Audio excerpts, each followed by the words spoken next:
Listen to me, you deaf bastard, Fast Eddie. You had your chance to make this show a hit, and you blew it. You blew it. I'm sure that won't cause any problems. The following podcast contains... Yes, sir. He commenced to cussing and laying about with threats. Don't you cuss at me, Jimmy Dean. I'll sick my dog on you. You have to use so many cuss words. Explicit language.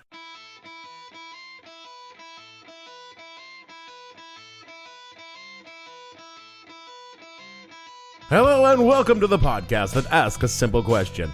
When you decided beating up an old man was the thing to make your case to the public, what the hell were you thinking? I'm your host, Dave Bledsoe, and this is a Friday, June 12th, 2020, This Pig Was Cool edition of the show, where we talk about what the fuck is up with the police. Stay tuned. The What the Hell Were You Thinking podcast is brought to you by Fat Leo's Law Enforcement Training, because those who can't do, teach. Are you looking to meet the minimum requirement by law for police use of force training? Does your budget priorities include an actual Ed 209 robot from RoboCop for crowd control over high-quality personnel? Would your city prefer to pay out more in lawsuits than in prevention? Then you need Fat Leo's Law Enforcement Training. We will send a crazy-eyed white nationalist who's been fired from at least 3 police jobs to you and your officers to teach them everything they need to know about police work. When you want warriors instead of those pussy-ass peace officers, you want Fat Leo's Law Enforcement Training. I thought you were gonna bust me. I told you I'm not interested. Yeah, I know. Kind of strange. Like you might be dangerous. Of course I'm dangerous. I'm police. I can do terrible things to people with impunity. I used to be a cop. I used to be proud of that. Today, well, let's just say it isn't something I bring up when I first meet people. Because being a cop wasn't something I was destined to be. There are no cops in my family, nor did I dream of doing the job as a kid. I became a cop because I've been feeling apathetic toward everything. College wasn't on the menu, and I would have dropped out anyway because I was smart, but very lazy. And I wanted to be a photojournalist, but Mountain Home, Idaho wasn't a hotbed for that kind of career, so I signed up for the Air Force, put a bunch of jobs on a list, and they, in their infinite wisdom, made me a cop. Now, I was surprised to find that I liked being a cop. I was even good at being a cop. I even bought into the mythology of cops being noble protectors of the public. That is one enormous load of horseshit. I was young and really fucking young and barely sentient, if you actually want to know the truth. And my parents somehow managed to raise me with an unsullied Wally and the Beeve 1950s naivete that can only come from 2 people who believe in an invisible sky wizard and that he dictated a bunch of books to a Bronze Age dope fiend and nut jobs. Bible learning. I also really got into the Hollywood version of being a cop. I rather fancied myself the roguish job comes first, take no shit from the bosses because goddamn the law is supposed to mean something anti-hero. And how did that work out? Oh, I was passed over promotions and good jobs. I was regularly written up and generally considered to be kind of a fuck-up. Everyone agreed that when I was at work, I was one of the best, but when it came to the actual job, I was, Almost everyone I've talked to thinks he's an asshole. And everyone was right. I was an asshole. I drank too much. Why are you using the past tense? Treated women like shit and always assumed that the rules were written for other people. I was pure because I was on the side of the fucking police angels. And if you've ever seen The Wire, then you've seen me. I was Jimmy McNulty, Mayberry edition. What the fuck did I do? And this was before The Wire came out. If I had seen it then, well, I would still fucking love Jimmy McNulty as I do now. I watch The Wire to this day and see myself and what my life would have been if I'd gone career law enforcement. And right here, I want to cop to, No pun intended. Cop to the shit and be honest with you. Did I do some racist stuff when I was a cop? Of course I fucking did. I was a cop in the 80s and the 90s. We racially profiled. We targeted people because they looked like a criminal. Any teenager of color, they looked like a criminal. At the base NCO clubs on Wednesday night, it was what we called disco night, which is not what the club called it, but that is what us dumbass shit racist cops called it because they played black music that night and more black folks went than white. Oh, sure. We staked out the club on the weekends, always looking for drunk drivers too, but Wednesdays were always like sharks circling a dying dolphin. I have so many stories about the stupid, evil, racist shit that we would do back in those days. I could do a whole podcast called Confessions of a Cracker Cop, and it would road to a 15-run episode before I ran out, and then I could start asking other cops and probably go on for the rest of my life. But for all that, I was in no way the worst offender. At least I never fabricated reasons to pull people over just on the color of their skin, and coerced confessions or faked evidence. I didn't want to win by cheating. Very noble of you. It's hard to pin down exactly when I realized I was doing something wrong.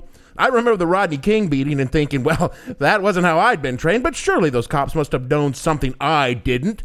The OJ trial was a big hit to my cop ego when Mark Furman was revealed to be a real racist piece of shit, to the point where even I, who was sure that the juice did that shit... Oh yeah, I know.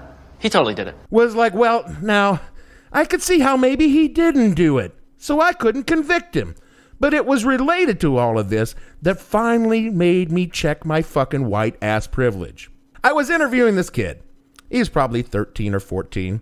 It was something for really small and really stupid. It was 911 hangout to the youth center. And one of the adults working there rounded up these 3 kids he thought had done it and had me in to get their names and parents' information. If you can't guess where all this is going, yeah, all 3 of the kids were black. Now, look, I didn't think much of it. It was all just take some names for the blotter and somebody would call their parents. I didn't have anything to do it, and then I was going to go back about my way. But the last kid wasn't having any of it. He was pissed because he felt like they were singled out because they were black, and honestly, they probably were. He refused to give me a name and said something like, "What are you going to do about it, Officer Furman?" And that pissed me off because, you know... That's your white fragility talking. I jabbed my finger at the name tape on my chest and said, "Does this look like my name is Officer Furman?" And the kid stares me dead in the eye and says, "I don't know. If all black kids are criminal to you, then all cops are racist to me." Stopped me cold in my tracks because honestly, I had nothing to say to that. We sat there in silence for like a minute. And then I said something along the lines of "good point," and I just ripped up the report I was taking and cut all 3 of them loose. That kid would probably be in his late 30s or early 40s today. So I hope he's still out there providing reality checks to white cops who don't think that what they're doing is wrong. Just because their suspect is black doesn't mean they're guilty, and the cop isn't innocent of being part of a broken system that makes all black people suspects. I stayed a cop another, 5, 6, 7 years after this, but I did try to make sure I was seeing the evidence, not the color of the people I was dealing with. Was I perfect at this? No. But at least I tried. By the time I finally left the job, I was so thoroughly disgusted by pretty much everything in policing, most of all the change that had come over the people that I'd worked with who started regarding the people as their enemy, and after 9/11, it was endemic in police work. I was burnt out, fucked up, and I wanted out. So, I McNulty'd my way right off the job, and it was the best fuck-up I've ever done. You're not the run-of-the-mill kind of asshole, are you, Jimmy? All of this is why I have such a hard fucking time the past few weeks watching police around the country just being fucking fascist on the people. I mean, compared to the people getting the shit kicked out of them by the very people whose salary they pay, I have fuck all to feel hard done by. But man, think about that. Think about it for a second. Say that you owned a bar and your bouncers just beat the shit out of you because they could. What would you do to them? Fire them. Yeah, you fire them. To a lot of people, this is exactly what we should do with the cops. Fire them. And this is the idea behind the defunding and or abolishing the police. That's crazy talk. That was my first reaction as well. After all, the world is full of evil and we need sheepdogs to keep the wolves out of the flock. And I can't tell you how many people have come up to me over the years and said, I always thought there was something wrong with me. All my life, people told me I was a wolf. I'm not a wolf. I would never harm the flock. But I yearn for a righteous battle. I yearn for an opportunity to use my skills.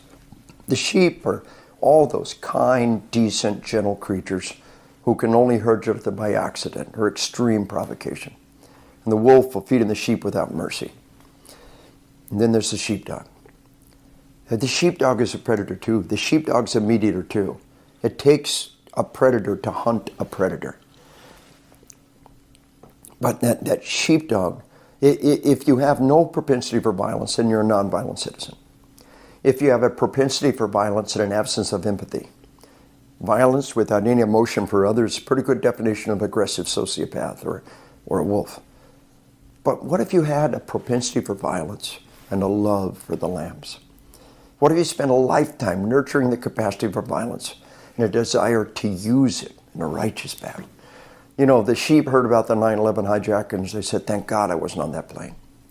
The sheepdog heard about the 9/11 hijackings. They said, I wish I was on that plane. Maybe I could have made a difference. And that's that mindset. And the amazing thing is that the sheepdog, they're not destroyed by combat. They thrive in it. We have got to go into combat with what I call a positive self-fulfilling prophecy.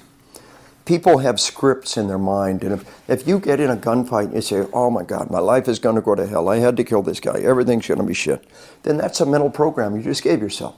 My life is going to go to hell, everything's going to go to shit. Most people will tell you, in private, one-on-one, that when I had to shoot that bad guy, it was the culminating achievement of a lifetime of preparation.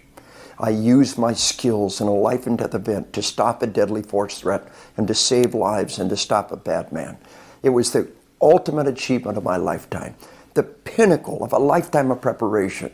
It was a moment of great adrenaline and achievement, and all my training came together, and it was one of the greatest moments in my life. If you think about going into combat that way, and the sheepdog does, the sheepdog yearns for that opportunity, then when combat comes, you're not destroyed. You got a positive self-fulfilling prophecy. And it's so important that we don't sink into what I call the pity party. But we have this positive self-fulfilling prophecy as we go into combat. The sheepdog, they yearn for that righteous battle, and when the moment comes, they thrive on it, they take pride in it, and they get on with their lives and are able to sustain themselves and be triumphant and stronger from their experience. That guy, who is a glassy-eyed fucking lunatic, is Lieutenant Colonel retired Dave Grossman. If you want a mental picture of what he looks like, imagine Marshall Applewhite, the nutless whack job that led the Heaven's Gate cult into mass suicide, and give him a gun. And there you have Dave. Ah, damn, Dave. This fucker should be stripped of his Dave status. He's not a Dave. But he is one of the preeminent law enforcement trainers in America. And his fucking company is, and I wish I was making this shit up, it's called the Killology Research Group. What the fuck? Huh? What the fuck? Cops fucking love this sociopathic cult leader. They eat his fucking peanut-laden shit right off fine china with a nice Chianti.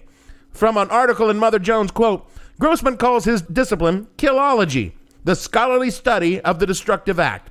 Through the years he's spent as a soldier, he has never killed anyone in combat, unquote. Jesus, fuck, right there. That right there. He is like a fucking serial killer who served as a radio repairman in the military, and he's really pissed he never got to kill anyone. And if you think I'm making that analogy up, I point you to David Berkowitz, the son of Sam, and I could point you to a lot more. Going back to the article, quote, and while he is a luminary to many in law enforcement, the warrior mentality he espouses is under fire. As Black Lives Matter has exposed the prevalence of police abuses and confrontational attitude that often sparks them, Grossman continues to insist that cops are the ones under siege and that they must be more, not less, prepared to use force. The number of dead cops has exploded like nothing we've ever seen, Grossman tells the armed citizens in Lakeport. This is a commentary by Mother Jones. This is not true. The average annual number of police officers intentionally killed while on duty in the past decade is 40% lower than what it was in the 1980s. Back to Grossman. If emergency medicine and body armor hadn't improved since the 1970s, Grossman claims, the number of dead cops would be 8 times what it is today. It's not clear how he arrived at these figures. I'll tell you where he got them. He pulled them out of his ass because that's what con men and cult leaders do. But this is the kind of shit considered training in law enforcement today. Derek Chauvin, the man who murdered George Floyd under color of authority of the state, attended Grossman's lectures. The shit weasel that murdered Philandro Castile attended Grossman's lectures. Grossman's lectures are among the most popular courses in the country today, and you could take them online for as little as $80.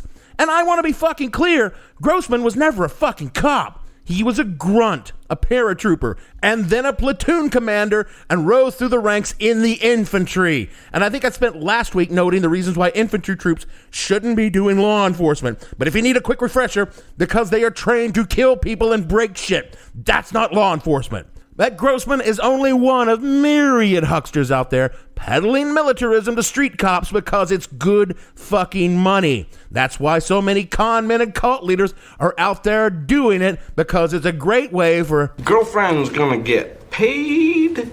So, like I said before, some people are thinking, hey, what if we took the money we give to cops and... Or just hear me out here. And use that money to invest in programs that made it so we didn't need the cops. You're mad. I know how it sounds, because that's how it sounded to me too at first, but then I thought about it. We've known for a long time how the number driving crime was poverty. It's a fucking science. Even if you think about it for half in a second, it's common sense. If you set aside white-collar crime, where rich fuckers steal from all of us to make themselves richer, the biggest crime out there is petty property crime, poor people doing small crimes, shoplifting, check fraud, even drug offenses. And if we actually did something about poverty, wouldn't that reduce crime? No, but maybe. Okay, I'm being too broad for you here. Drug offenses. Let's focus on those for a minute. Drugs are far and away the biggest crime we have. Why? Because we say they are. Just what if, instead of sending the cops to lock people up for drugs, we sent drug counselors? You little commie. I mean, okay, I know you probably aren't ready for that either, but imagine if drugs no longer a crime, but a health problem, like drinking or smoking, instead of sending out waves of cops to bust skulls and fill jails, we send out people from the neighborhood to talk to people, offer them help, or at least help them legally and safely do the drugs they're gonna do anyway. The money we save on prisons alone would pay for these programs and so many more, and it might just save lives. You can't say that about the cops. Property crimes, graffiti, broken windows, petty theft. George Floyd was murdered for $20. Instead of sending the cops, what if we sent people from the neighborhood trained on how to deal with this kind of thing and intervene without the threat of jail? I was a store detective for a little while. Do you know what 95% of our shoplifters were? Children. Right. Do you know the most effective way to deal with kids shoplifting? Please, don't tell my mom. Yeah, we're gonna tell your mama. That shit works. Same with all the other stuff, because most of the crime is petty shit and can be dealt with by parents, loved ones, occasionally even your producer who has to come and drag your drunk ass home. This idea isn't really all that radical or new. Once upon a time, people dealt with this shit on their own as a matter of day-to-day life. When I was a kid in the 70s, no one called the cops if I got stopped with a candy bar in my pocket walking out of the door. They called my mom, who whooped my ass. The town drunk got stupid and made a scene. You called his wife, who whooped his ass. Teenage punk mouthed off you in a drive-in. You called his dad, who whooped his ass. Okay, maybe we should probably aim to eliminate the ass whooping as well, but you see my point. Communities used to police themselves, and the cops were only involved when things went too far or someone got hurt. These days, people call the cops for everything. Noisy neighbor. Black guy speaks to you in Rambo. Brown person not respecting your whiteness. Call the cops. Stray dog. Naked lady sunbathing in her own backyard. Call the cops. Kid has a meltdown in class. Call the cops. We treat the cops as the catch-all for everything. David Brown, the former chief of police in Dallas, fucking made this point so eloquently. We're asking cops to do too much in this country.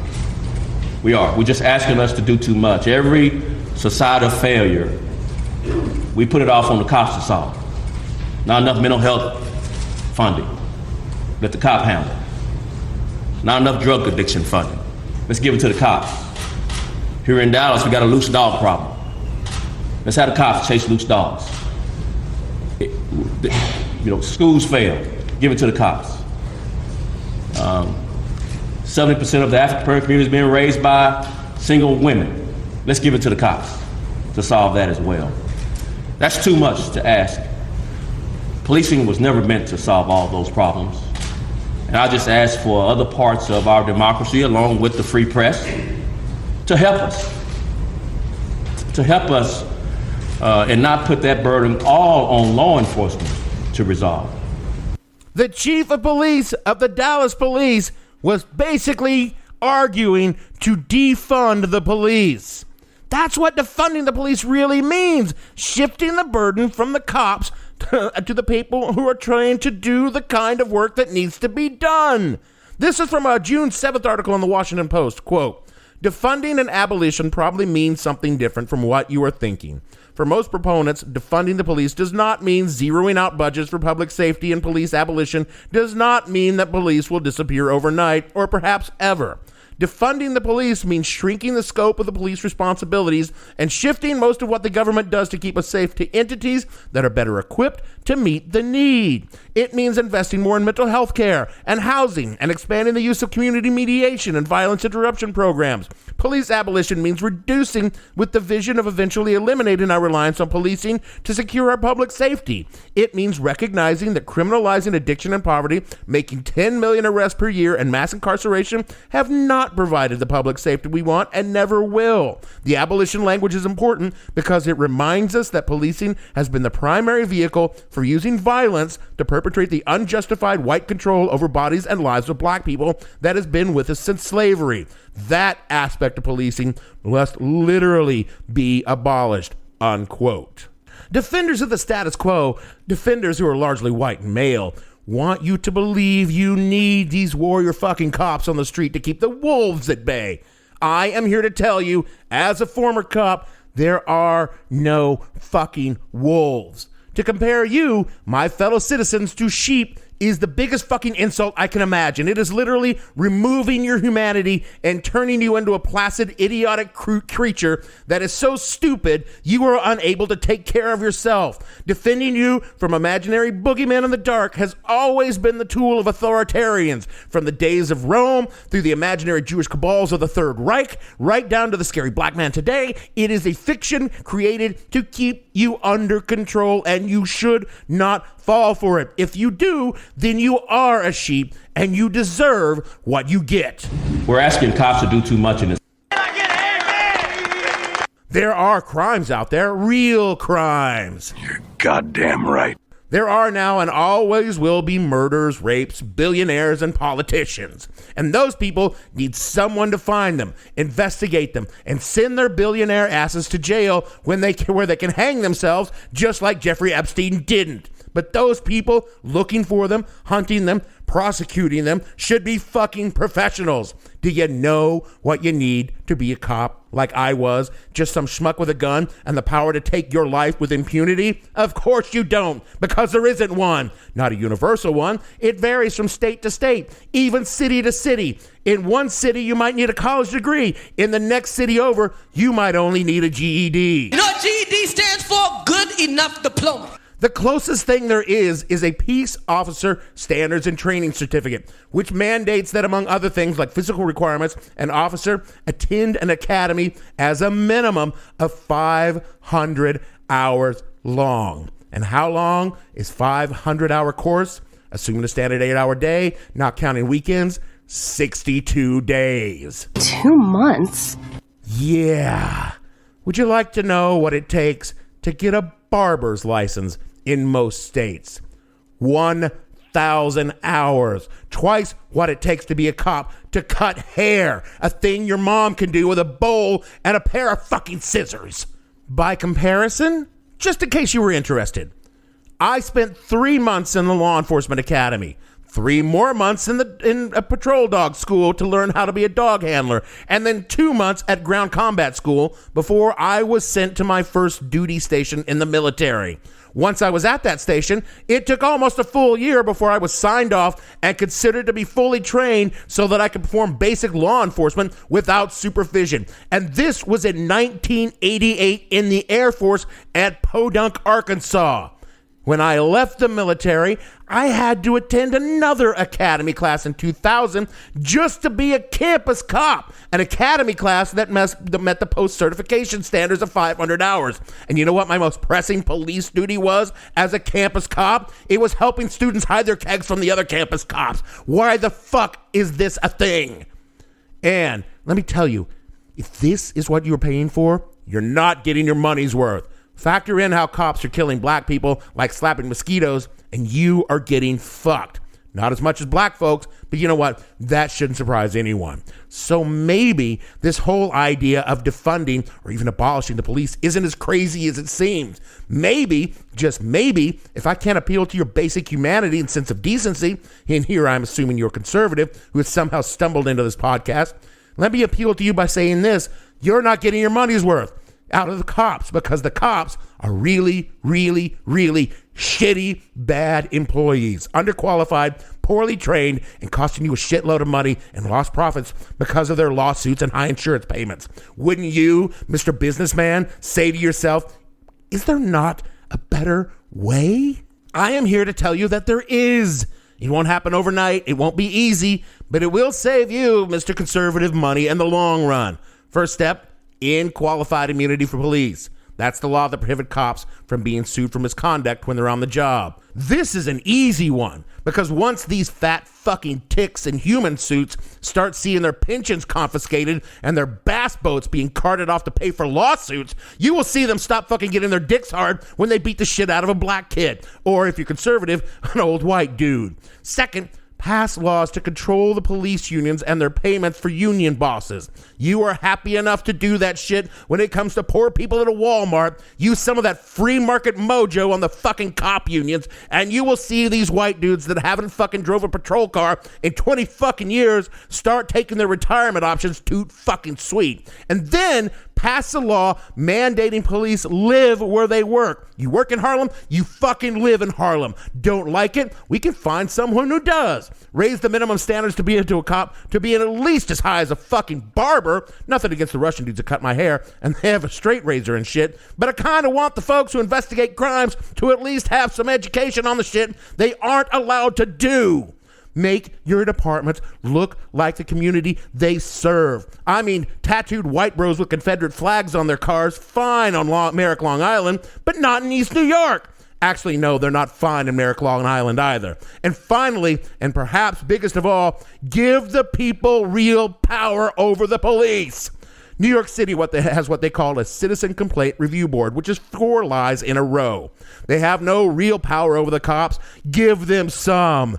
Create a panel with at least 4 civilians elected by the people, 3 lawyers with relevant experience, and at least 2 of them who are public defenders, and 2 retired cops appointed by the police department, and give them real power to discipline cops, to fire cops. You will see some shit change real quick when the people have the power over the cops they pay for. Look, this is America.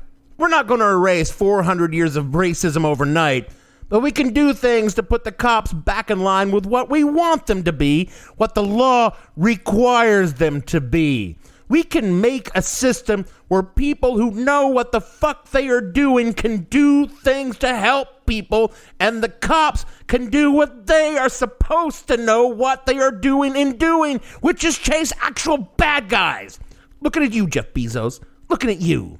Because the cops are not soldiers, and we are citizens, not the enemy. We are their employers, and we should be in control. Not them, not the union, not the governor, and not Bill de Blasio, and definitely not some nutless wonder with a crackpot theory based on his fucking time in the military about wolves and sheepdogs. The only theory that should be involving wolves and sheepdogs are in fucking Looney Tunes cartoons. Morning, Ralph. Morning, Sam. That is it for our show this week. Did you catch the news, pod friends? this here low-rated podcast is moving to an actual podcast network with like real people working there and doing stuff to support and promote the show. I know. It is the epitome of what the hell were you thinking? I mean, presumably they have heard the show. Still, starting July 1st, we will be on the Seltzer Kings podcast network, which is a real thing and not at all like Fast Eddie's. Shout out to Jeremy at Seltzer Kings for giving us this shot, man. It's going to be amazing. You're going to see some big changes around here. I'll tell you now, things are going to be different.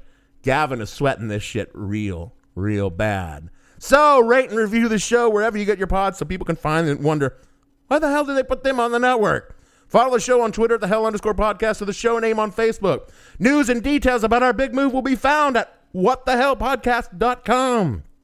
So, for me, Dave, Cool Pig Bledsoe, producer, it's a fair cop, Gavin. We want to say, if I found you jamming a fog hat with a case of malt liquor and a bong in the back, I would definitely hang out with you.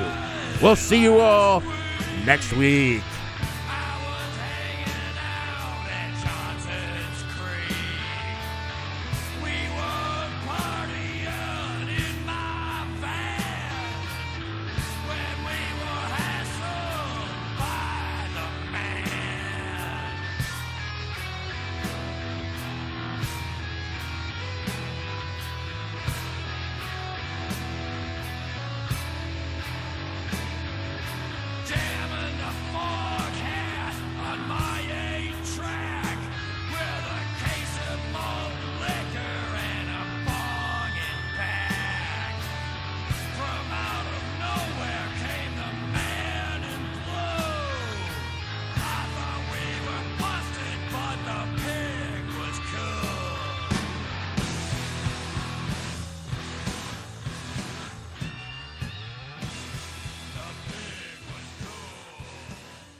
I have no ending for this, so I take a small bow.